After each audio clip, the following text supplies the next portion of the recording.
Hello, everybody. Welcome back to another episode of Let's Talk Dispatch with me, the Raspy Dispatcher.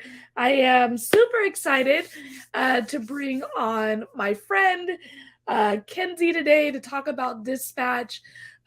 We met through one of my teammates, so we have a personal relationship outside of the world of dispatch. So, if anything, it's definitely going to be interesting. So, I'll go ahead and bring her on. Here's Kenzie. Hello, Kenzie. Hey, How you doing out there in Iowa? good. There's no snow, Ash, so we're okay You right now. the very first year I was in Iowa, no one mentioned the weather. And I remember my coach DJ, he was like, this is the worst winter we've had in years. And I'm like, I feel like it was probably the same last year, my guy. It was probably the same last year. Probably made you come to your visit in like the spring, so that way you Mm, couldn't you like get know, the real Iowa effect. he did. They just, they were like, yeah, it snows. And I was like, oh, how cool. Like the Christmas movies, like I always wanted a white Christmas. Nah, I'm good. Yeah, nope. Oh my gosh, that's hilarious. Oh my gosh. So we were just talking before we jumped on here about how we even like figured out we were dispatchers. Like we were in the same room and had no idea that we both did the same job. And I showed up. I flew into Iowa with all my California teammates to meet up with you and Shayna and our other friends. And I want to say it was for Shayna's wedding. And I somehow think we so. were at the table, and it was like, oh, I'm a 911 dispatcher, and I was like, me too. So Yep, pretty much. it's small world, so funny. Um, where did you dispatch? What kind of how'd you get into it? All that good Yeah. stuff. Yes, so like Ashley said, I'm from Iowa, so small town Iowa, and so I'm from Esterville, Iowa. And I actually it's kind of I don't know how to say I got into it, but like I graduated school. I actually have a bachelor's degree and a double major in like human services, criminology, sociology. Was gonna go and, help people, be like a DHS worker, something like that. So I got a job. Um, at another town near Esterville and lived just outside with a friend for a while and started it, but I hated it. Traveled like 300 miles a day, just Mm. had my own like schedule. So it was nice, but I was like, eh. And then I don't know. So I literally quit and gave myself 30 days to find another job. And I'm like, oh, where am I going to go from here? And honestly, I don't remember, but I know like when I was looking, I walked into the sheriff's office, into their little lobby there, and they were applying for part time at the time. And so I ended up getting an application. And I think I want to say it's because my cousin, who actually lives in Colorado, is a dispatcher. Mm. And I want to say maybe I like thought of her like, oh, maybe I could do that. Anyways, fast forward, I ended up getting hired at the sheriff's office there in our town in Esterville. Didn't live in Esterville at the time. um Started in 2016, and then started part-time, like I said, and then literally became full-time within like 6 months, I think. And so just kind of fast forwarded through there and stayed there for until I didn't stay there, I guess. That's so cool. And so I would say this, I don't know, have you watched the that new 911 show? It's kind of like a live PD. I'm blanking on the name right now. But they follow dispatchers in their centers and like show the real life of a dispatcher. Have you had a chance No. to see that? I can't think of the Uh-uh. name right now, but one of the things that they showed kind of like a rural dispatch center, and like they're getting calls about bears and like having to talk people through like running away from bears. And in California, like where I am in the city, we don't deal with that type of Yeah. response in dispatch. And so I imagine, and I always wondered, because my brother lives in Colorado, I went to school in Iowa, dispatching like in in weather, like actual weather, because we don't really have bad weather in Cali. Like it's sunny and it's rainy. We complain when it's sunny. We complain when it rains. So having to actually dispatch us through a snowstorm, chase someone through a blizzard, is that a real thing out there? Like, do you guys have that 100%. often? Yep. So when I first started, I actually worked overnights. So I worked overnights for like 2 to 3 years, and then I finally got moved to days. And it's 100% a real thing, and it's also 100% a real thing dispatching animal calls. We've actually, oh my gosh, so I'll get to the weather thing in a second here, but I do have to type in on the animal calls. So yes, we get cow calls, like loose cow calls. We get horse calls. We get dog calls. I mean, anything. But I will say some of the best calls for animals. There was one time I had a dispatch for a horse that was running down the road, like in a ditch down the road or whatever. And literally my deputy goes, well, I don't have a rope or anything. How am I supposed to get it? So he's literally driving his squad like in the field trying to get this horse to like go back in. And I'm like, if I could only see what he was doing right now. Oh yeah. So there's some good animal calls. Like there's good cow calls. Like I've had deputies like call out like, I got an orange heifer steer here. And I'm like, I don't know what that means. They just told me it was a cow. They're like, it's got a tag on it, and I'm like, I would have been like, what did that officer just call that person? Call her. I know. I'm like, I'm not a farmer. I just tell you what to go and do, and you just got to go and fix it. But yeah, so there has been animal calls that have been in my memory bank. And weather, weather's a real thing here. Like you said, snowstorms. There's been some times where it's pretty dicey at times, and it's kind of crazy because if you think about it, so just to give kind of a recap, so I'm in northern Iowa. I literally am right on the border of Minnesota, and so Esterville is the main city, or I wouldn't even call it a city, but it's called a city in our county. Okay, so just for point of reference, our Emmett County is the county I'm in, and it's about 400 square miles. So it's only 400 miles long from one end to the other. Okay, Esterville is a population of about 5,000 to 6,000 people, and that's the biggest city in our county. I think and for reference, my high school had 4,000 kids in it. So yeah, I just want to let everyone know when I'm talking, it's because I'm from a very, very small county compared to what Ashley's town is. So, and I think I actually Googled this. I think the whole county together is about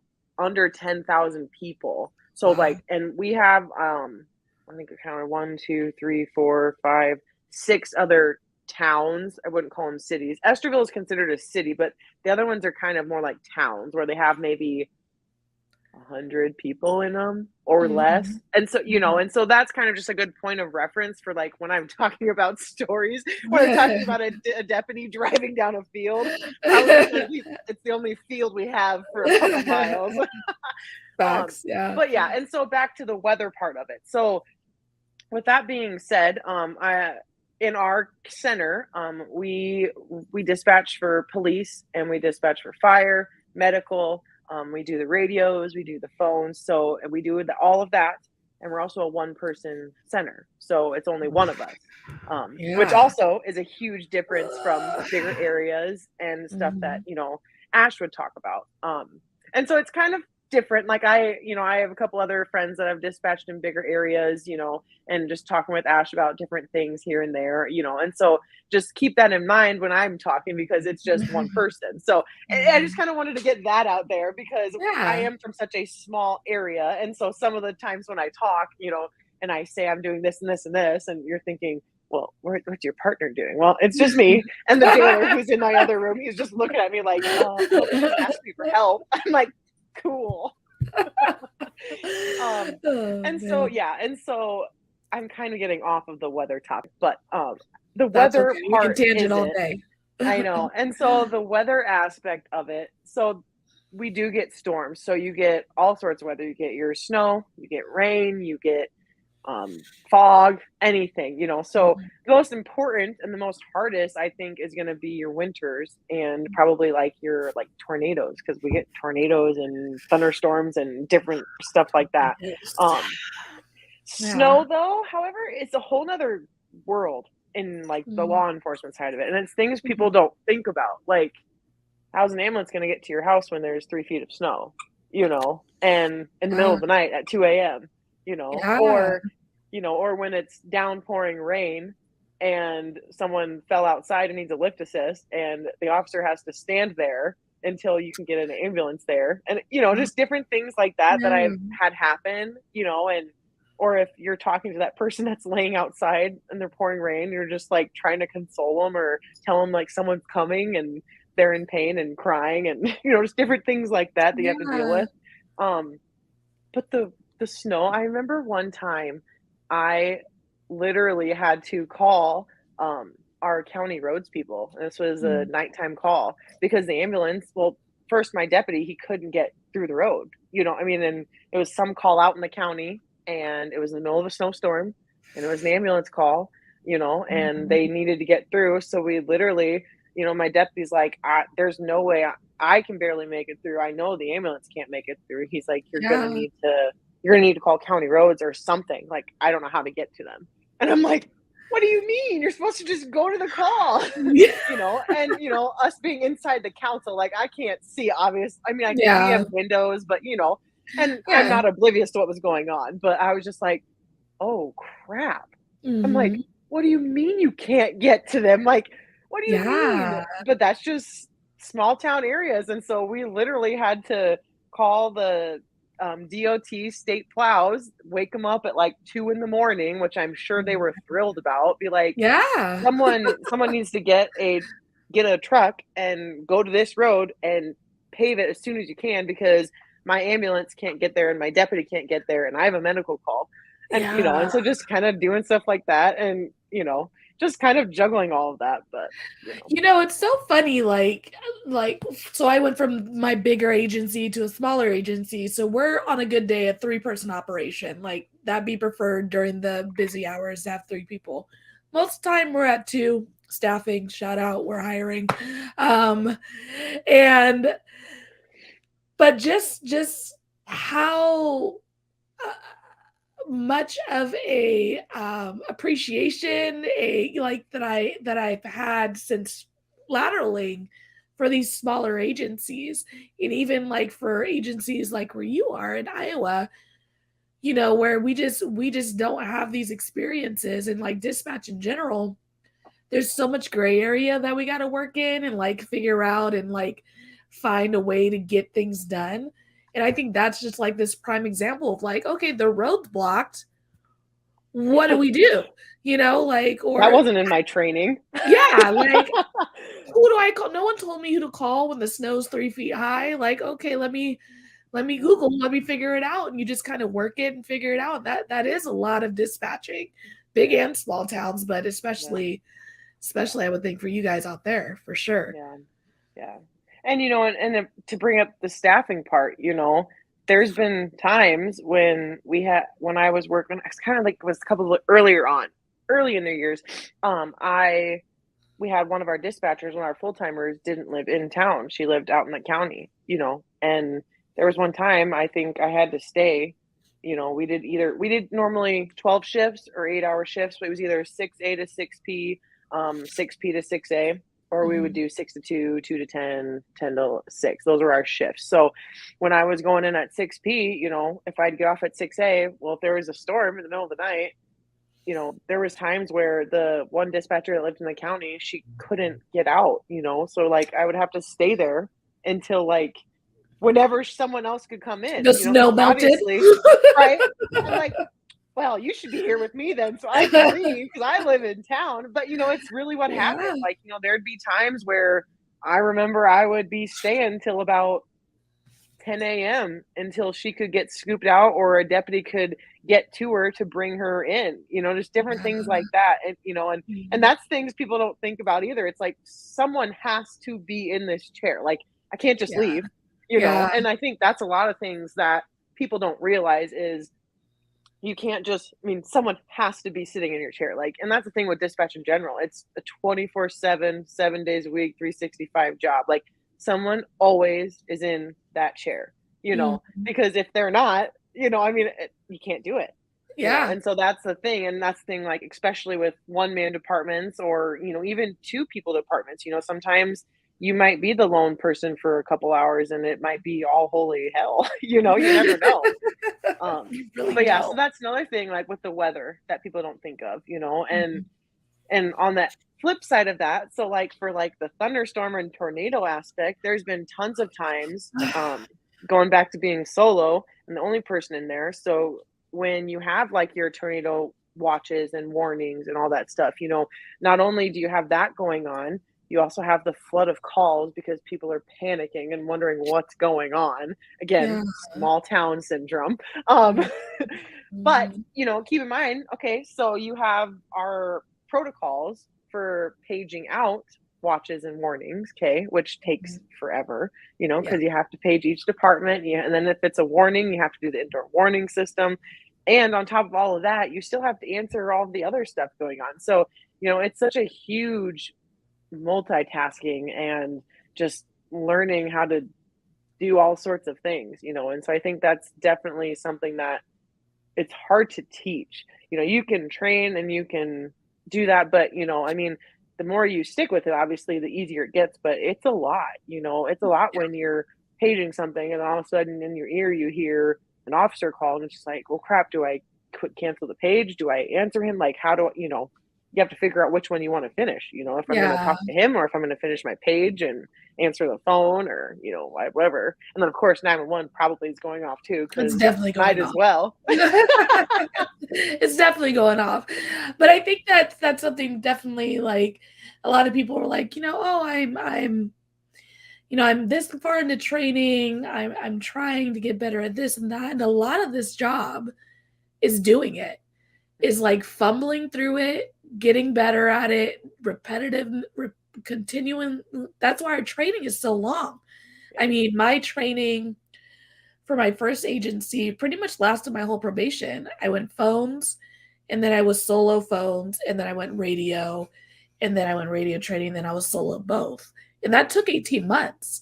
And it takes that Gosh. long for a reason. It's a tough Mhm. job and you need to get your reps in. So Yeah. if you're out there, if you're in the mix of the training and you're feeling like a weight is on your shoulders, just hang in there. It Yeah. gets easier, it gets better, I promise. But it is a challenge to learn to Mhm. multitask.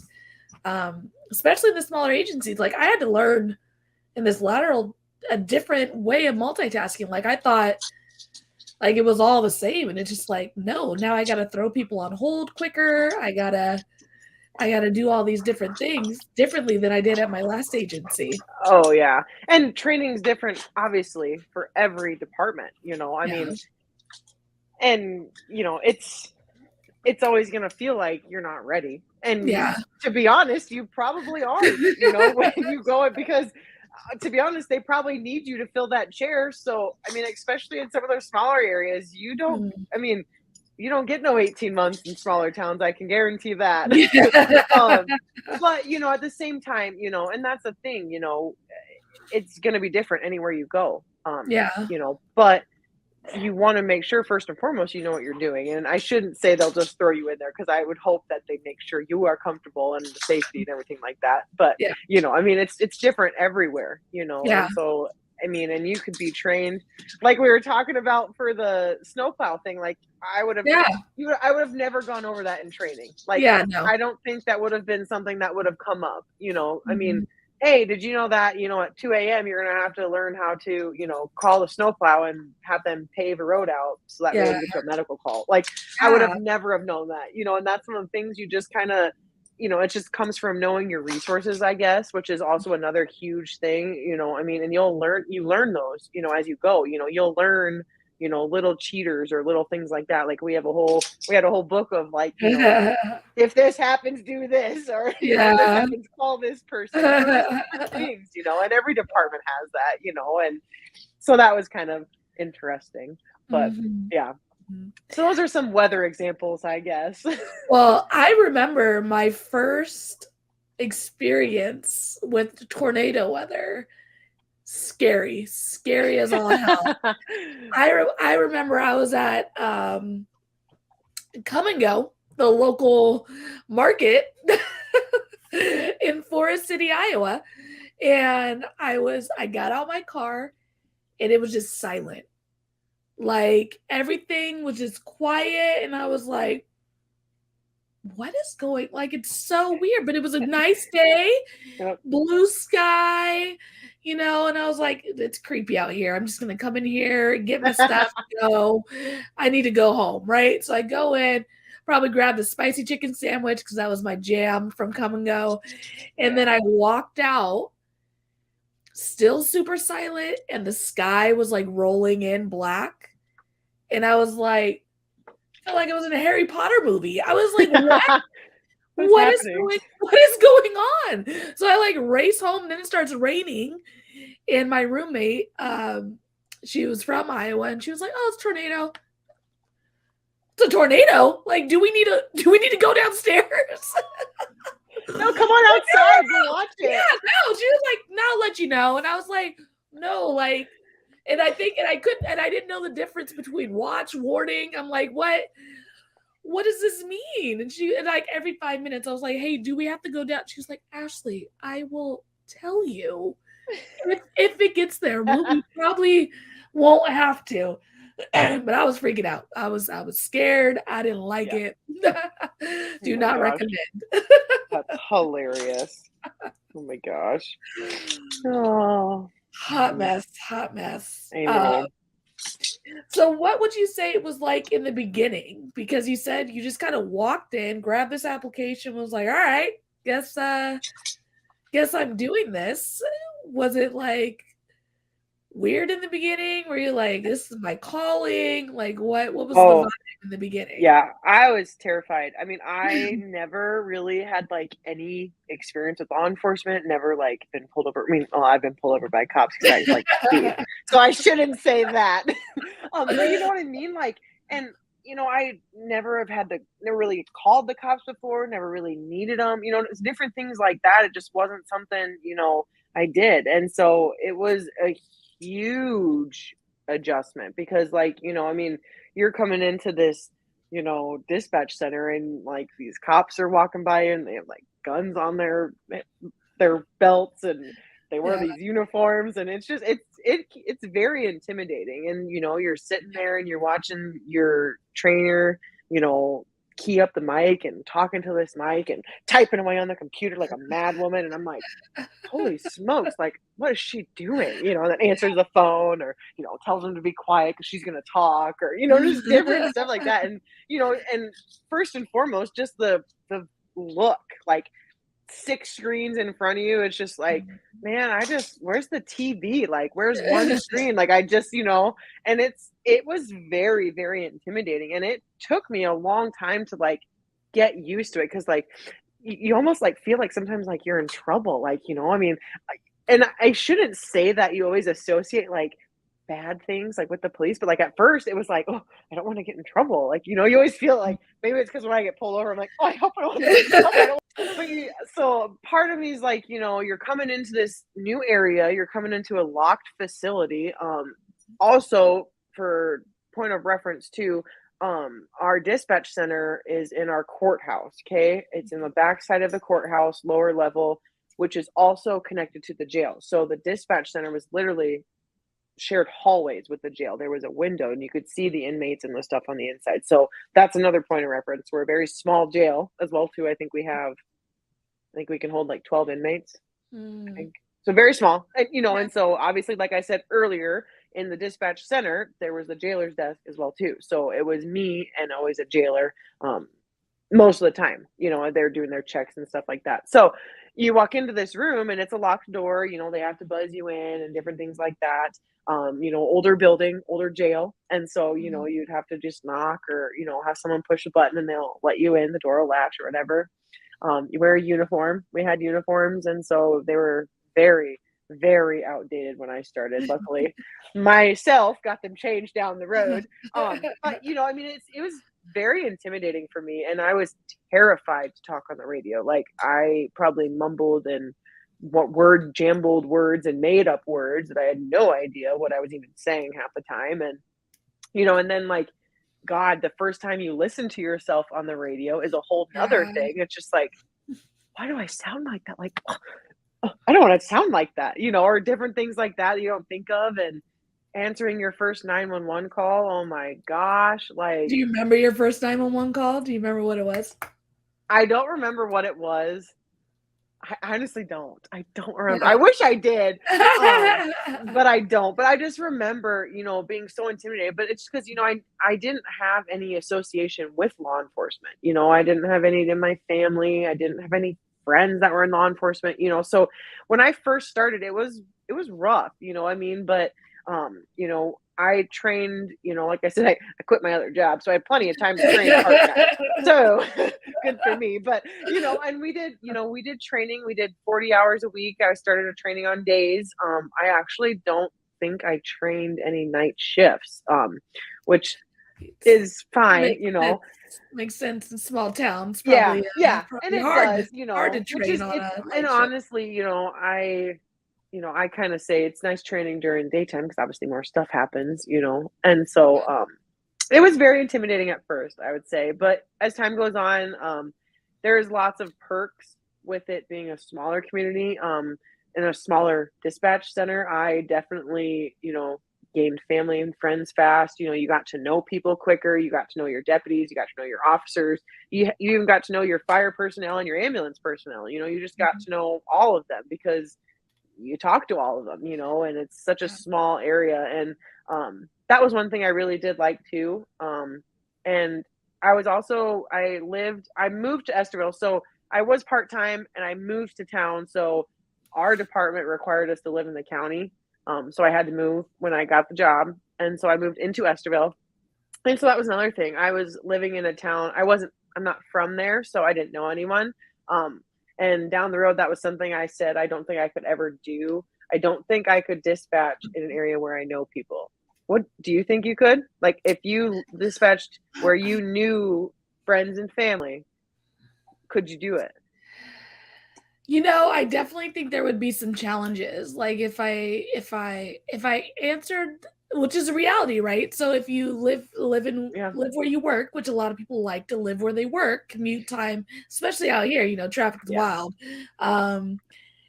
So it's definitely reality for people that they might answer the phone and it's their family, their loved one, their kid, Yeah.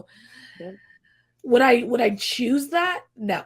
I would not choose to answer the phone and Mackenzie's on the other line telling me some crazy stuff is going on. Yeah. No. Yeah. You I know, know. but would I hope that I'd have the ability to do what I had to do to help my people and then get through it and then be like, all right, someone take my seat. I gotta go. Yeah. Yes, I do hope that. But yeah, And you it's would. not, You would. not It's yeah. yeah.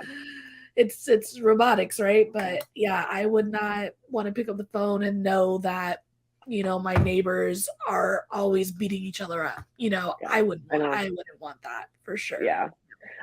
Yeah. And the only reason I bring that up is because, I at the sheriff's office, our surrounding counties, so I'm originally from another town, which is only like an hour away. They had an opening at one point in time, and their chief of police had reached out to me and said, hey, would you ever consider, coming to work over here? We're hiring, blah, blah, blah. And Mhm. and there was a part of me that did consider it. I was like, it'd be nice to move back home. I was just like, it'd be nice to be closer to family, which I say closer, and I'm literally only like 45 minutes away. I'm just a little crazy. I like being close to my family. That's small Hey, town there life. might be snows, which makes it, That a is 3-day trek. true. So Yeah. And so, but I think to me it would be very hard. We um have surrounding dispatchers that I'm really close with. Obviously when you work nights or you work different shifts, you lean on your other dispatchers in different counties because sometimes they're the only people you can talk to at 2 o'clock in the morning. So true. the counties south of us, I actually know quite a bit of their dispatchers, and so you just hear different stories, and it's just one of those things. I always told myself, from day one, I says, I don't think I would want to do this in a bigger city. That's for sure. And I don't know if I could handle doing it in like my hometown where I know people. And I think that second part came as I kept doing this for a couple of years. Mhm. If you would have asked me right away, and maybe if I would have started in my hometown, it would be different.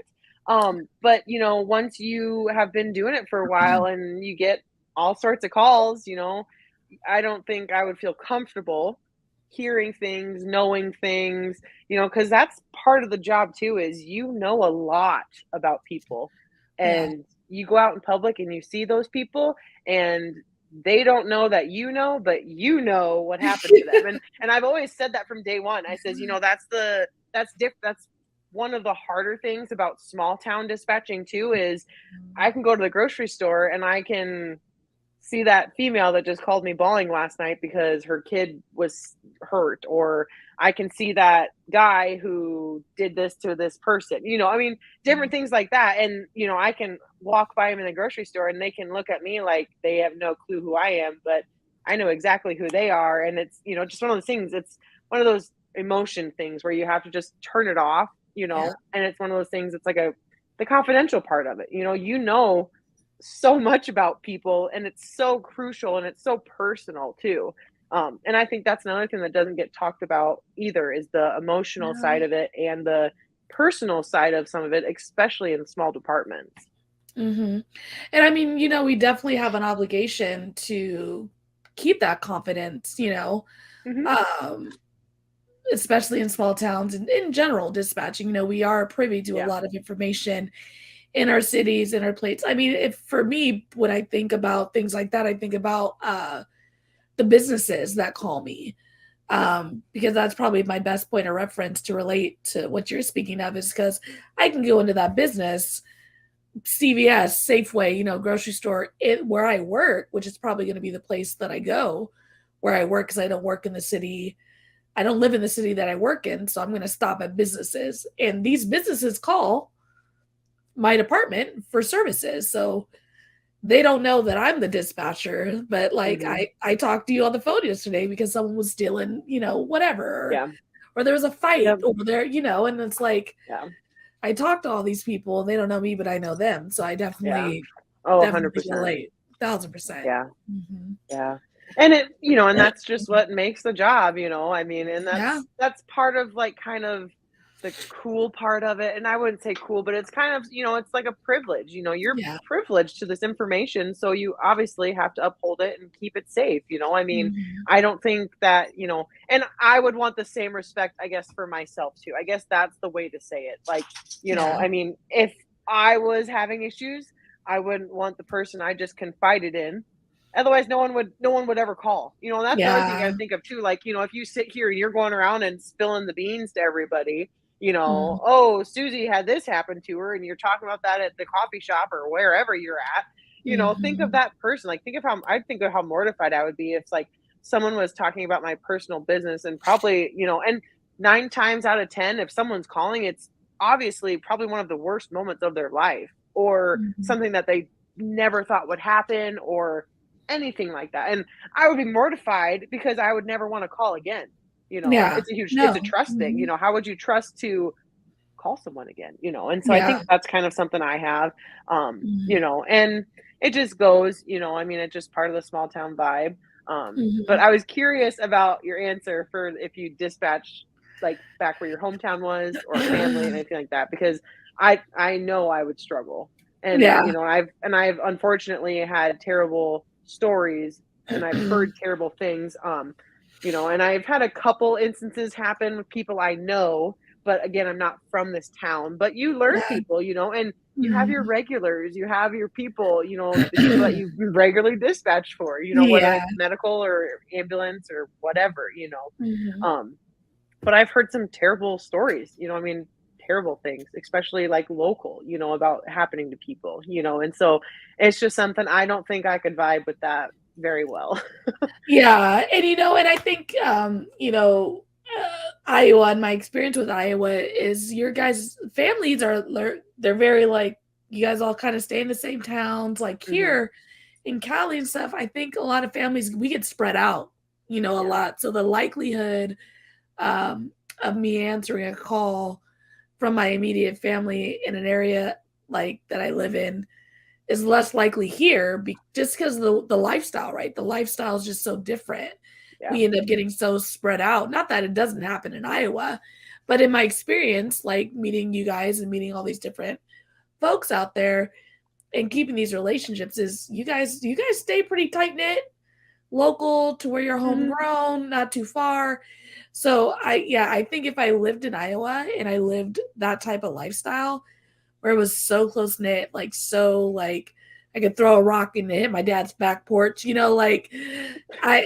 think that would be a big struggle for me. That would be a huge struggle for me. Yeah. Yeah. And I mean, it's gonna be like that anywhere you go, I mean, I feel like, and it just depends on, what you do, I mean, Mhm. dispatching is such a huge variety of stuff too. Like, I mean, you have some departments that just dispatch police. You have some Mhm. dispatches that just do fire or just do medical, or just do phone calls, or do all of them, and that's the thing that's kind of cool is it's, not one department's the same, I mean, they're all doing things different. It's all done differently. It's Yeah. all spoken differently, but at the end of the day, it's to help people. And I guess, you know, to channel back to how we got here, from when I went to college, I knew I wanted to help people. I wanted to do the DHS route. I wanted to help families. I wanted to do this, wanted to do that, and Yeah. obviously it didn't work out that path. But, transitioning to dispatching, I was helping people every single day, Mhm. and, and to top that off, it is such a thankless job because, they don't know who you are. It's not like 911. This is Mackenzie. Well, make sure you thank me later. I'll drop my Raspy name on Dispatcher, Facebook here. follow me on Yeah, Instagram. yeah, let me know. Make sure you like me on Facebook. Like to see how you're doing. Thanks. You're Yeah, welcome, please. by the way. Uh, Tips are appreciated. 5-star ratings are suggested. You Like, know, yeah, and no. and I know a lot of places too. And I don't know how, like, in the bigger area, like for your outcome, there's also some people that never know how their call ended. Yeah. And fortunate enough, we have the option. We're a small department, and I'm very close with all of my officers, and just to clarify how small. So in our council, we have a police department and a sheriff's office, sheriff's department. So we have deputies and police officers. Okay, the deputies, it's normally one guy on. The PD always had two on. So I mean, it's literally just four of us, I Yeah. mean, and so daytime, I think the deputies would have the sheriff working, and then it would be one or two, and they alternate shifts and stuff like that. PD always had two on at a time. And so you get to become a family. Obviously, you learn things about those guys that you probably know more than their family knows. I mean, what else are you going to talk about at 2 o'clock in the morning, when you're trying to stay awake or whatever. But and so you just kind of learn, and they'll normally, if you want to know how a call ended, you just ask them or you send them a message, or they more than likely will just come in after a call. And it's actually kind of, and some departments don't get that, and I completely know that, but it's Yeah. also kind of like, it's like a little debriefing, I mean, it's our Mhm. personal debriefing. They'll come in and complain about the call I had to send them on and tell them how much they didn't like me doing that. And I'll say, well, it's my job. You're welcome. It's my job. Yeah, I you have to know, send you what you do with it. That is your business with you yeah, and your yeah, direct supervisor. When I'm asked, I did yeah, what I was supposed to do. yeah. For And sure. I just wonder too, like how I would feel not knowing. Like, I mean, on a regular basis, do you know most of the time how your calls end? Like, I guess kind of, I don't know, I think you know what I mean? yeah, so that's one of the great benefits that I feel I've gained lateraling to the smaller agency. My bigger agency, we had so many hot calls, like so many shootings, so many violent calls that we didn't get a lot of closure. Because honestly, there was so much closure to be got, right? Like there's five, 6, 7 calls that you're like, I wonder what happened on that. Where you Yeah. just the numbers, you're outnumbered. So the really, really big stuff. At my first agency, they did a really good job at coming in and like letting us know what happened. But the likelihood Who of would us, come in? so usually the sergeant would come in, Okay. and sometimes the officer, depending because we were so big. Our comm center was kind of its own thing, but the district that we worked in, those officers would kind of use our facilities, so they would come in and let us know. So, and there's always over the computer and stuff, but Yeah. that's not as personal. Yeah. Um, but at this new agency, we get a lot more closure. I know my officers. At my first agency, I didn't know my officers outside of their identifier, and if they made me mad, So at this new agency, I've really enjoyed being able to connect with my officers, know my officers, and yeah, I get a lot more of that closure that I didn't always get. Now, my last agency was good if it was a call that you're like, look, I need to know what happened. It's really getting to me. They'll definitely, fill you in. Oh, yeah. But routinely coming in like every call, we didn't have the bandwidth, Yeah. compared to our smaller agencies. Yeah. Yeah. I guess, and that's another thing too, there's some perks to small, there's some perks to big, and Mhm. you have such a wide variety of following, and so that's what's super nice about like I love watching your videos because, it's like you have so many different people, you have me who's from Podunk Town, Iowa, and then you have people that are from bigger cities or another small Mhm. town in a different state or something like that. Like, that's what's so cool is Mhm.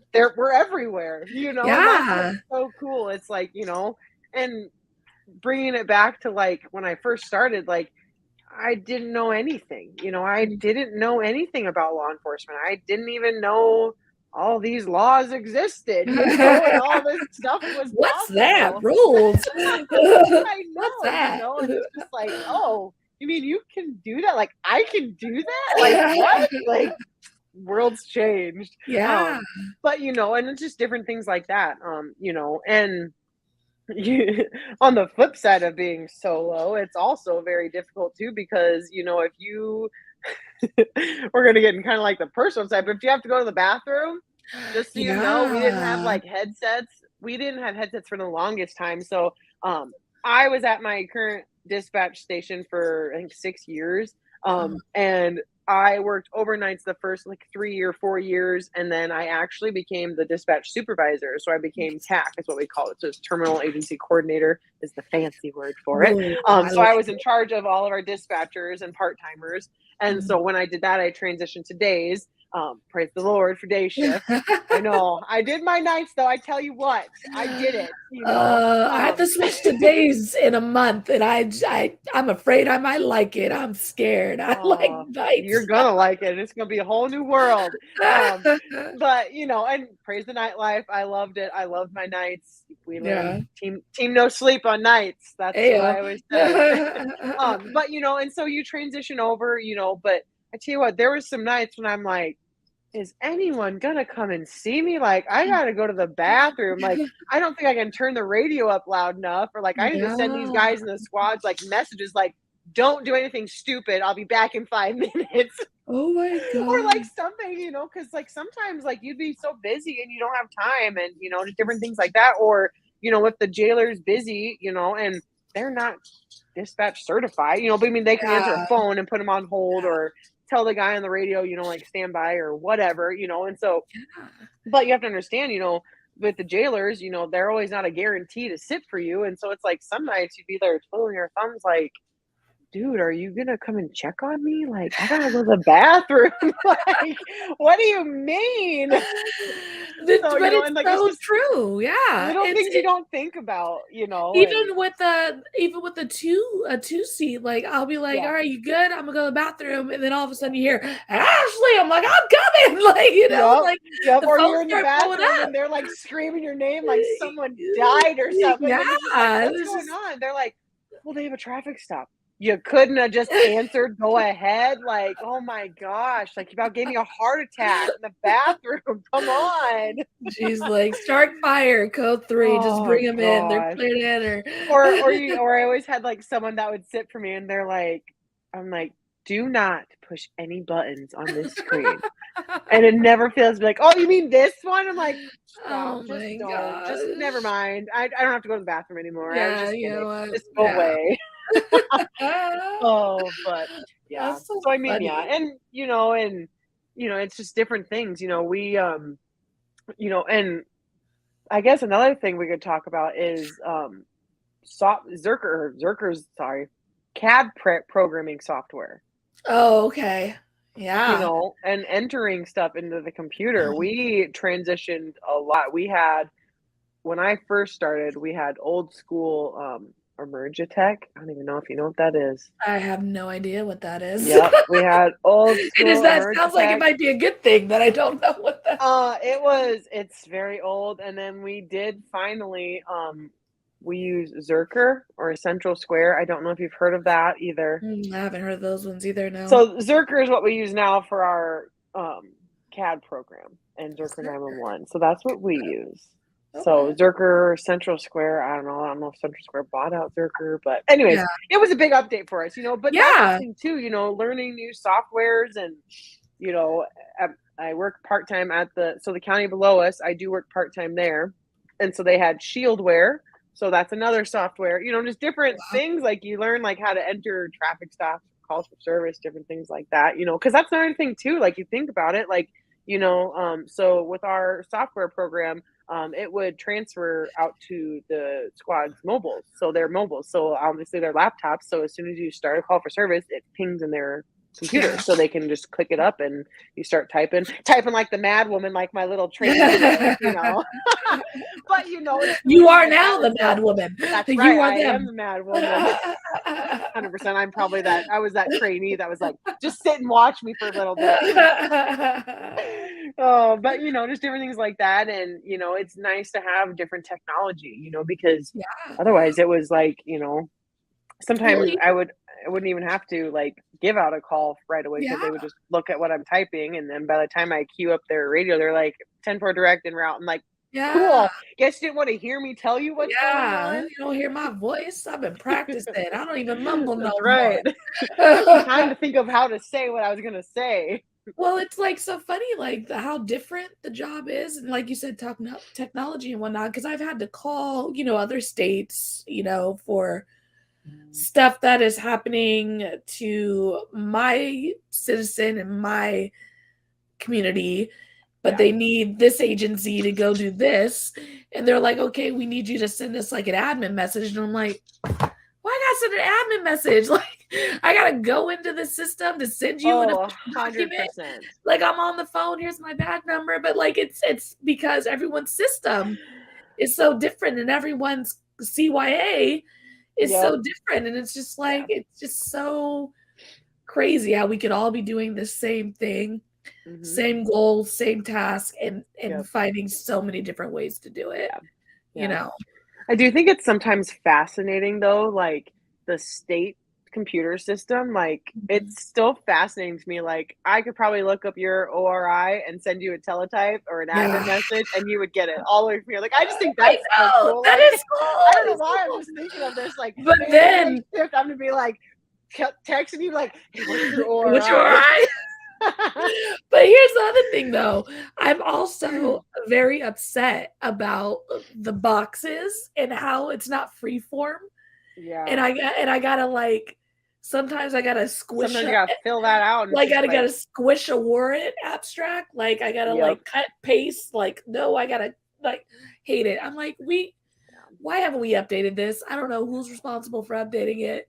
But if you're listening, please update it. I just want a free form box to be able to send. I just think there's some software guy that could just type in a little code and make that free form, but we haven't yet. So that'll be my next campaign. That's right. When you change the world, you let them know that that's the first to go. Legit. 100%. Legit. So you're not full-time anymore. You've hung your TAC hat up and you're per diem, which I figured out is a thing, going to my smaller agency. So Yes. you only work part-time or as you feel, as you need, as they need, because you have ventured Yeah. into a life after dispatch. And what have you got Yes. after dispatch? Yep. So so I actually left after I think it was 6 years of full time, and I actually went into the small business owning world. And it wasn't an easy decision, and I'll get into that because I'll ramble about this for a while. But I actually opened up my own nutrition club in my hometown. And so I do that full time. I have a business here in town, and so I actually run that. And so I decided to leave dispatching and to kind of pursue that. It was something I kind of got into. It was my goal to eventually open it up. I had weight loss surgery actually, and Mhm. I will share that because I'm publicly sharing that. So I had that done. And then I ended up losing weight, and I found Herbalife Nutrition, and that's the company. And so I started using their products and had good results, and I just really liked it. And I knew some people in the business, and I saw how successful like their nutrition clubs were, and it was something that my community just didn't have. And I dragged my feet for years on doing it. I was just like, no, I'm fine. I'm a dispatcher. I like my job. I like what I do.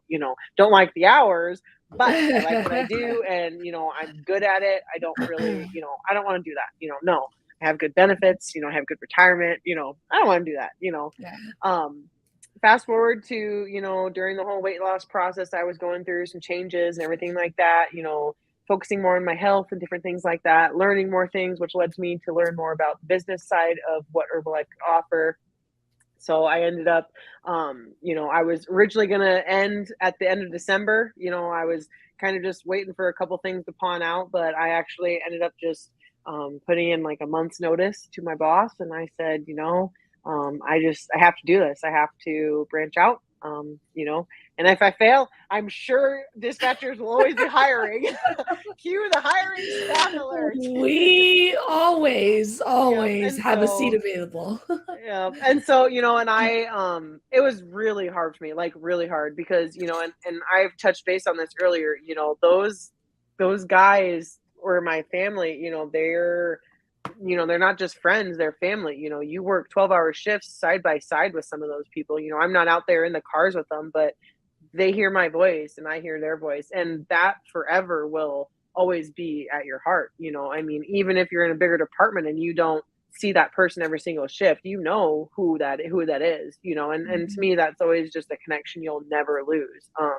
And so it was really hard for me, and I remember, you know, telling my husband, um, am I going to do this? Like, am I really leaving a job security? Like, am I leaving this to go and do this, my business on my own? And it was probably one of the scariest things I'd ever did because, you know, you, you leave your family. I mean, yes, I'm still really close with a lot of my dispatchers and deputies and police officers and all of them, but it's not the same, Mhm. because you're not in the loop. You're not Yeah. in there every day. You don't know what's going on. I mean, but at a distance. And so Mhm. it was really hard for me. And to be honest, I emotionally and physically did struggle for, a month or so. You have that guilt, you have that regret. And I think guilt was a huge thing for me. Because I knew what I was doing to my other dispatchers. And if, Mhm. that's a real thing. Like, short staffed is a terrible thing. I worked Mhm. there for 6 years, and, we were full staffed maybe a couple times, and so, Yeah. and I was the trainer, so I would train people and then they would leave, and it's just the way it was, I mean, and unfortunately that's the way it is now. You train someone and they don't stay, you don't get your 25 to lifers anymore. And I thought I was going to be one of them. So I guess I'm, speaking to myself, I mean, it just doesn't happen. Life changes. There's new opportunities, the world is ever evolving and there's tons of opportunities. And so I think, that's another thing, the emotional and physical aspect of it that people don't talk about. Mhm.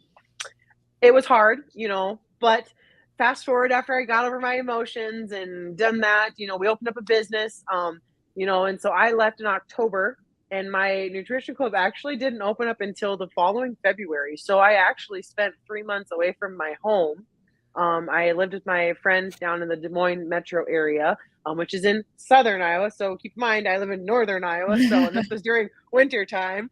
So I would travel. I would travel back and forth, because, I left my job and I still needed to make money somehow. And so I actually went and I trained at a couple nutrition clubs in the southern Iowa area. And so I would do that. I would leave on Monday and come back Saturday, or even sometimes come back Sunday and leave again on Tuesday. And I did that for about, 2 to 3 months. And then, once we kind of, locked on a space and got everything up, we ended up opening up my business, Next Level Nutrition. Hey, go look me up on Instagram. And so we opened that up on February, and I just been kind of doing that full time, and it's just been busy, and it's been wonderful. And there's been ups and downs, and any small business owner out there knows what I'm talking about, and then you go through the inflation and everything that's been going on this summer, and everything that's cost has risen and stuff. But I also do part-time though still. So I'm actually part-time at my old dispatch center, in my hometown. And then I also do part-time at the county below us. So when I was still full-time, I actually started part-time down at the county just to the south of us. So I've been part-time there. I think I started there in like 2019. So I've been part-time at that department for 4 years or so. Math is hard for me. So yeah, since 2019. Don't worry about it. That's okay. We'll round up. Yeah. And then, so obviously I still fill in shifts, here and there, and, when they need me, and, it's kind of nice, and, and different things like that.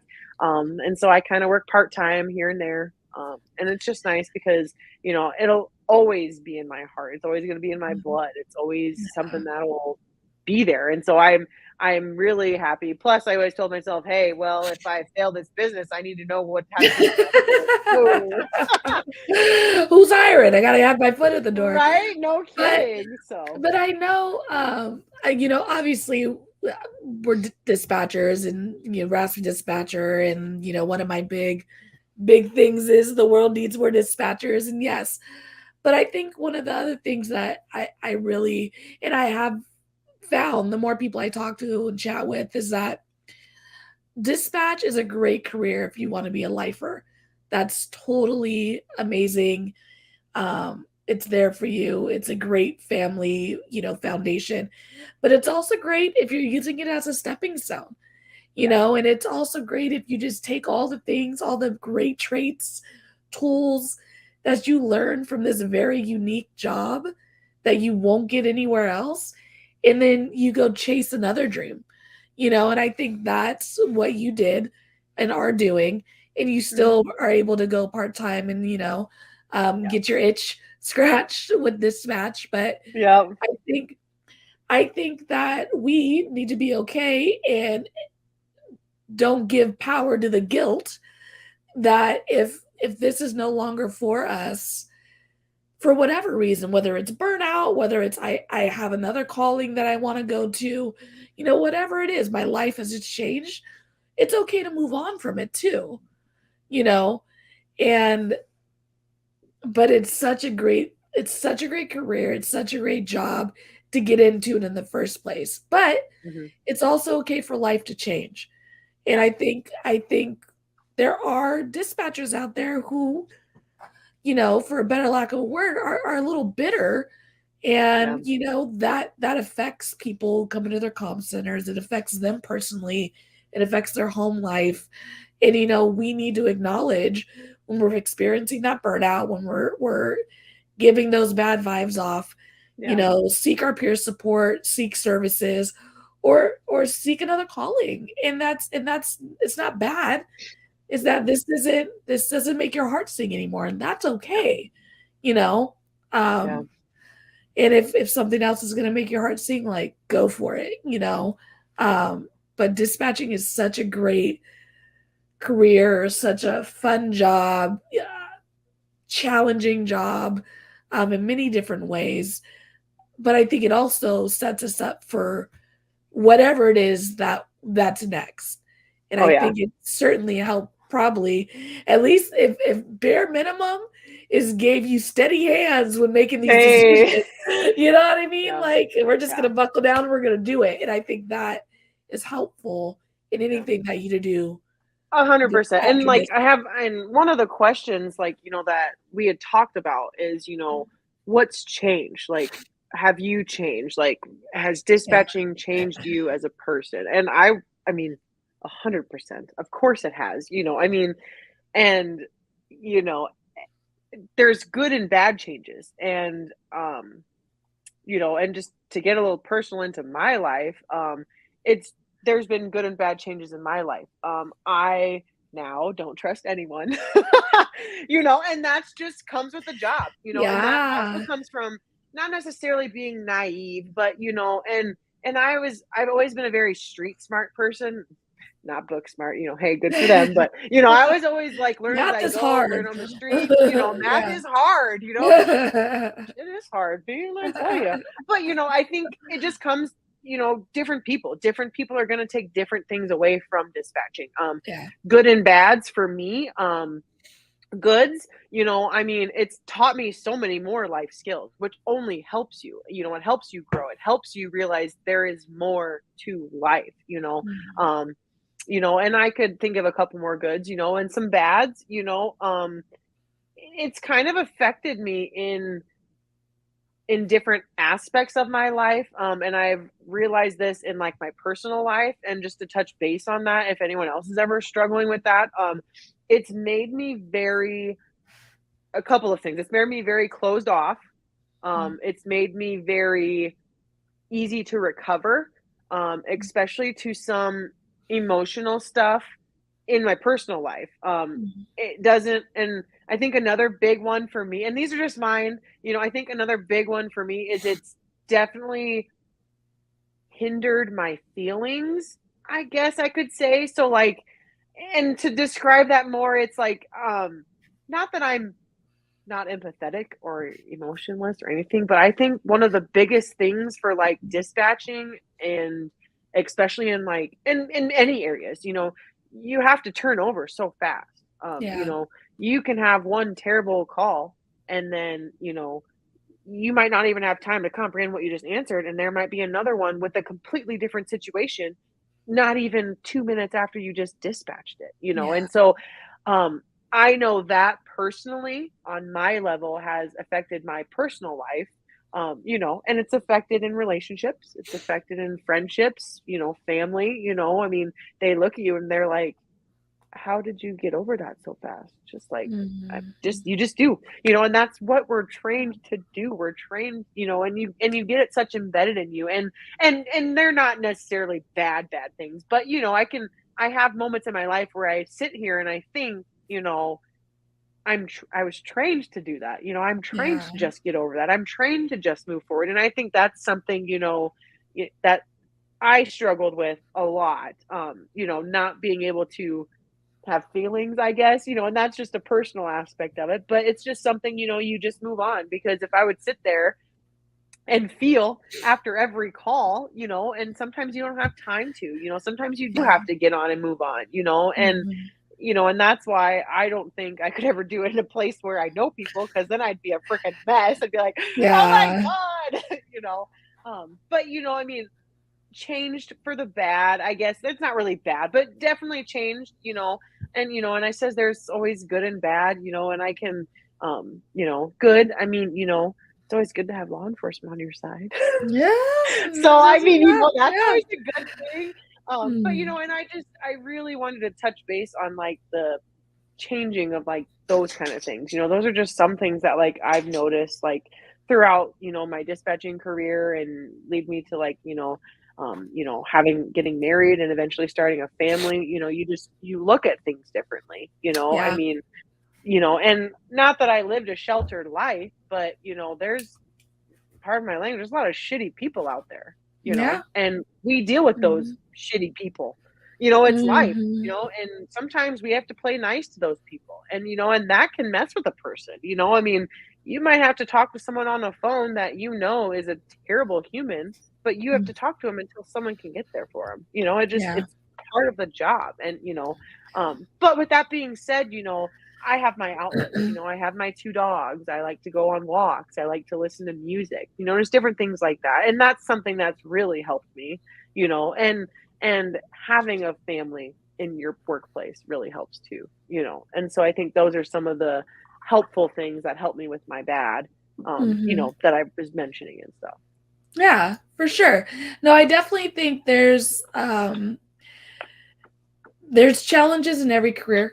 There's what that's the reality of this job is that we do have hard emotional tolls Yeah. that are bestowed upon us multiple times throughout a shift. That is a reality if you are in this line of work or if you're considering getting into this line of work. That you may have to decide if it works for you or not, if it's something you're willing to take on. But you do learn from each other. You do have people to lean on.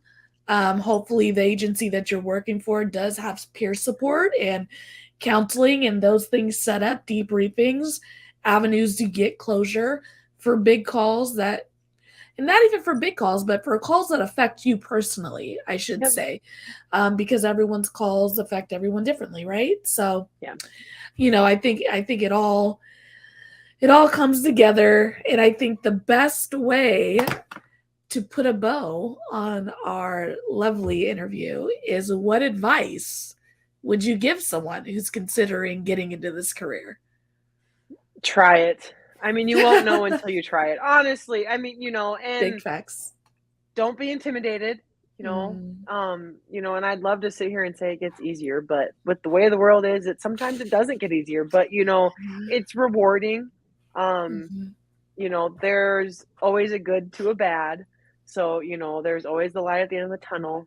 And so it's so different. And I know I said it's rewarding, and it is. There's always a positive to a negative, there's a good to a bad. I know I just said that. But I guess my advice is you won't know until you try it. And if you're Mhm. considering it, you know, even if you don't want to apply, ask them if you can do a ride along, ask them if you can come and sit in their council, just go and see, talk to them. There's tons of like dispatcher support groups you can browse on Facebook, see what people talk about. I mean, I would just say, it's worth a shot. You're worth a shot. I mean, it's just a family. Yeah. Even though I'm not full time anymore, those people are still my family.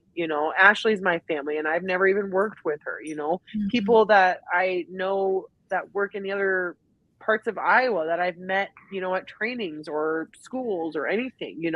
I'm still friends. I'm still good friends with the girl I went to dispatch training school at, and that was back in 2016. And she was Yeah. from southeastern Iowa, and not that we're like personal friends, but just dispatch friends, because it's just Mhm. you have an understanding. So I would just say, my advice is don't give up. You're gonna have bad days, you're gonna have bad calls, you're gonna mess up, because I Mm. guarantee you will. That's not True. even something I want to get into because oh Lord. It's a But recorded just line. know it's gonna be okay, Yeah. and there's always an answer, most of the time, I guess, and there's always someone to help you, and I Yeah. guess that's what I like too.